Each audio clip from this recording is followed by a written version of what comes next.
Hello everyone, welcome again to JP Online Classes।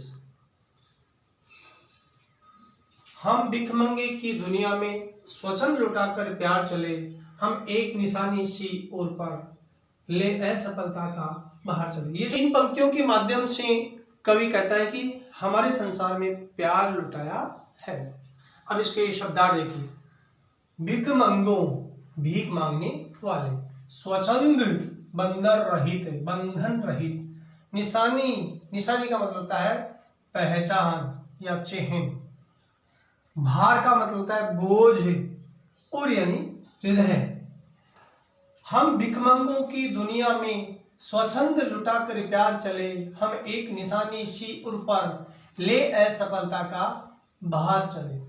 कवि कहता है कि इस संसार में प्रत्येक व्यक्ति भिखारी है, तो भीख मांगने वालों की दुनिया में हम खुशी खुशी से अपना प्यार लुटाकर चल रहे हैं। हम एक निशानी सी उर पर ले असफलता का बाहर चले, और हमारे मन में असफलता की एक निशानी है। ले असफलता का बाहर चले, जिसका भार हमारे हृदय पर है, अर्थात जिसका जो वजन है वह हमारे हृदय में है, दिल में है। अब ये जो काव्य पंक्ति है इसमें मुख्य क्या बात बताएगी, यानी बंधन रहित और मस्ती भरा जीवन जीने और संसार में केवल प्यार लुटाने के बावजूद इस संसार को अपने जैसा न बनाने पाने की असफलता का भाव कवि ने व्यक्त किया। दूसरी बात इसमें विशेष और क्या बात बताई कि दीनहीन लोग भी खुशियों के हकदार होते हैं। इस काव्यांश में तत्सम शब्दावली का प्रयोग किया गया है। अब जैसे निशानी सी उर पर, ये काव्य पंक्ति है। इस काव्य पंक्ति में उपमा अलंकार है। उपमा अलंकार का मतलब होता है एक वस्तु से दूसरी वस्तु की समानता व्यक्त की जाए या तुलना की जाए, वहां उपमा अलंकार होता है। अब कैसे? असफलता को एक पहचान के रूप में हृदय में बताया गया, जिसके कारण से दूसरी बात उपमा अलंकार को पहचानने के लिए कुछ वाचक शब्द होते हैं। सा सी शे सदृश ई भांति तुल्य, तो वाचक शब्द आया सी, तो यहाँ हम समझेंगे कि यहाँ उपमा अलंकार का प्रयोग किया गया है। अब अपना और पराया क्या, आबाद रहे रुकने वाले, हम स्वयं बंधे और स्वयं हम अपने बंधन तोड़ चले। इस काव्य पंक्तियों में, ये जो काव्य पंक्तियां इनमें शब्दार्थ देखिए। आबाद, खुशी का जीवन बिताने वाले, पराया दूसरा, बंधन का मतलब होता है बेड़ियां।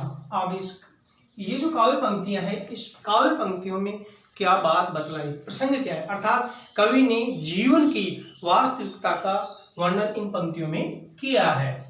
अब अपना और पराया का क्या, कवि कहता है कि खुशियों की दुनिया में जीने वाले दीवानों का कहना है कि उनके लिए अपना और पराया कोई नहीं है। वे सभी व्यक्तियों को समभाव से देखते हैं, अर्थात वे अपने और पराये की भावना से ऊपर उठे हुए हैं। आबाद रहे रुकने वाले, उनकी इच्छा है जो व्यक्ति रुककर अपना जीवन व्यतीत कर रहे हैं वे आबाद रहे, अर्थात वे खुशी खुशी से रहे, फलते फूलते रहे और उनका जीवन खुशियों से भरा हुआ रहे।